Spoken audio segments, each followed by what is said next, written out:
Such an honor to be with all of you tonight. And are all of you members of the Tacoma 912? Anybody new here? We have some new people. Very nice. So welcome. On behalf of the Tacoma 912, I guess I can say welcome. And and how many of you have not heard me speak before?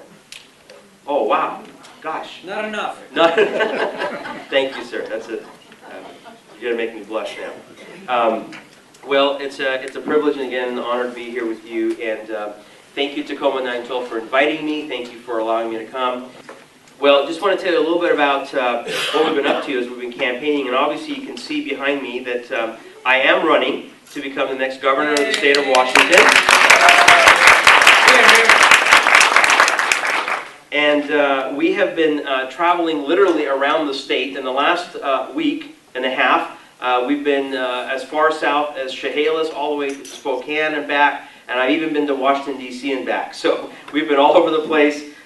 Meeting with key people, and attention is coming to this campaign. It has been truly phenomenal within 8 weeks to see the attention that the campaign is getting in a positive way. People are responding, and I hope tonight that I can share my heart with you and share what I believe is necessary for our state and our nation to turn things around. I think we all agree that we are in trouble. That our state, our nation is in trouble. We need to be able to have leaders who are going to stand up, and it has to be now. It has to be for such a time that we can stand up.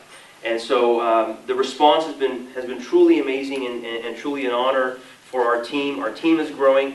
Our volunteers are growing, and we are just continuing to go forward. And we're continuing to get invitations. So please follow us. By the way, our new website is up. If anybody has been to our new website, the Hadian 2012, very simple there. It's right on the banner, Hadian2012.com. Please check it out. On the website, you'll have lots of information.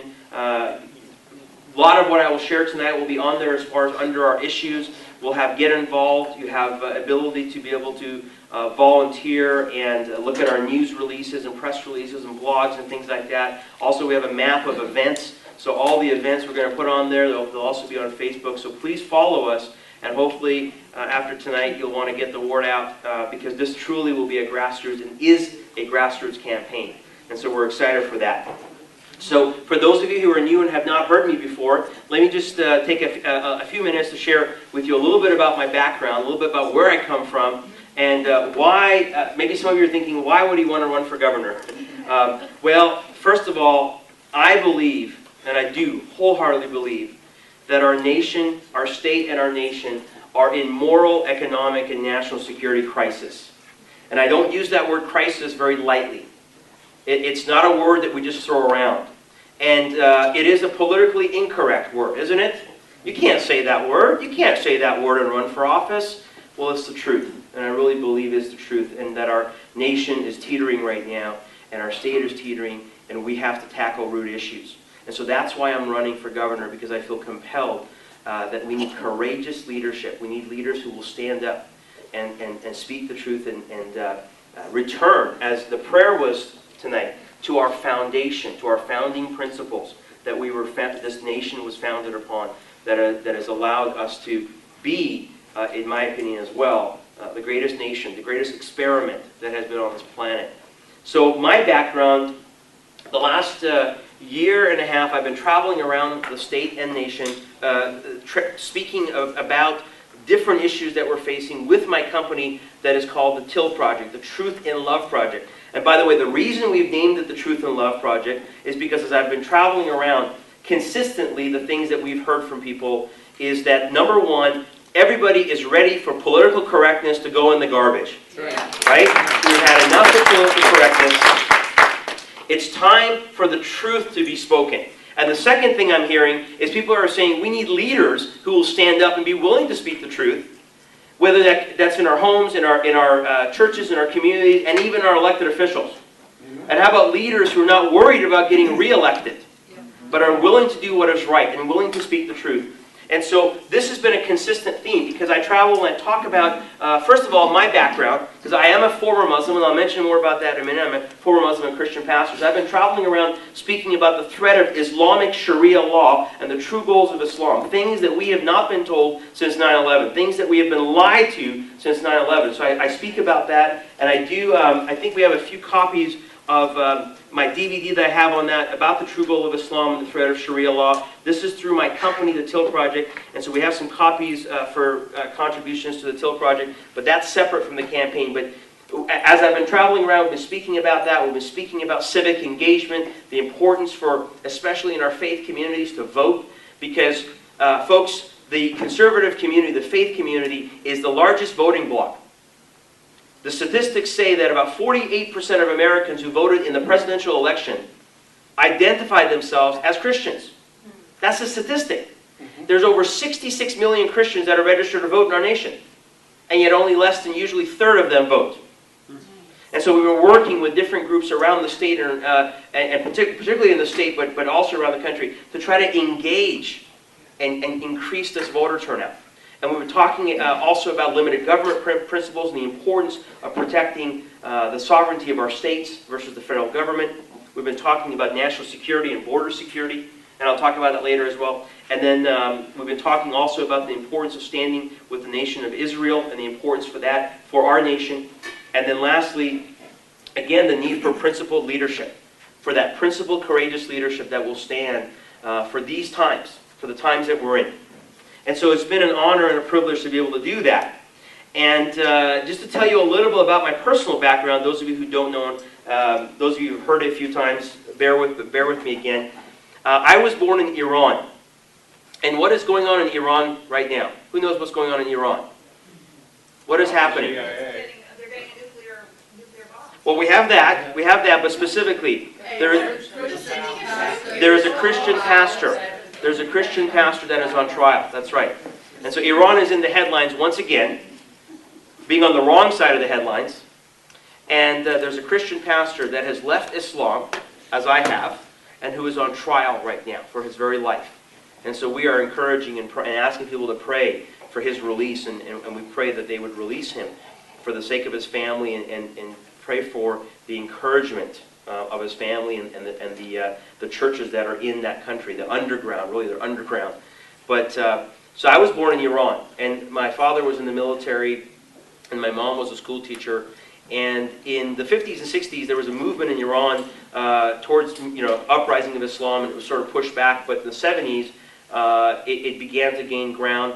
And in 1976, my dad retired. They knew that things were changing and things were kind of turning for a wrong direction. You have to remember, those of you who remember the history of Iran, Iran was allies with America. They were friends. And Iran was growing. It was a modern country. There was freedom. And then they were being told, their people were being told by the Islamists there, look, if you let Islam come in and get rid of these dictators, these monarchs, then it will usher in peace and justice and all these things that maybe you've been hearing in the news in the last few months. And so the Iranian people, some of the Iranian people, a lot of the young people believe that. And so they worked to overthrow the government, and we left in December of 1978. Not knowing what was about to happen, but my parents had a sense of urgency, got our family out, literally with our suitcases, left everything behind.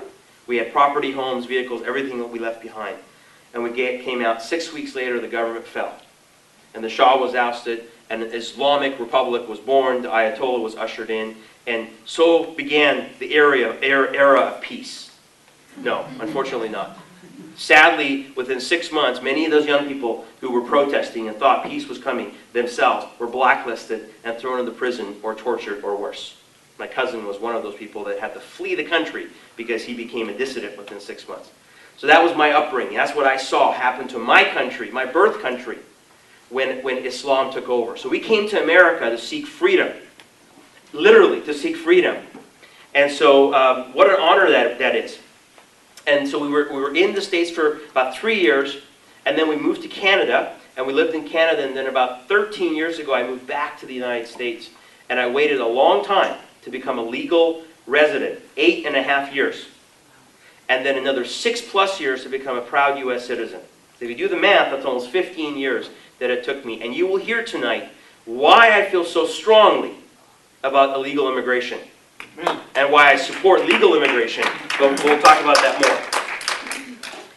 And so, but you know, really the most profound change in my life happened 12 years ago, and this is when I became a Christian. This is when I left Islam and I made a choice, a commitment to follow Christ and to give my life to Christ. And it's a long story, but just to tell you that it was a very profound change in my life, and it came with cost, because as I mentioned earlier, when you leave Islam, you are an apostate, one who is left. And under Islamic law, this deserves death.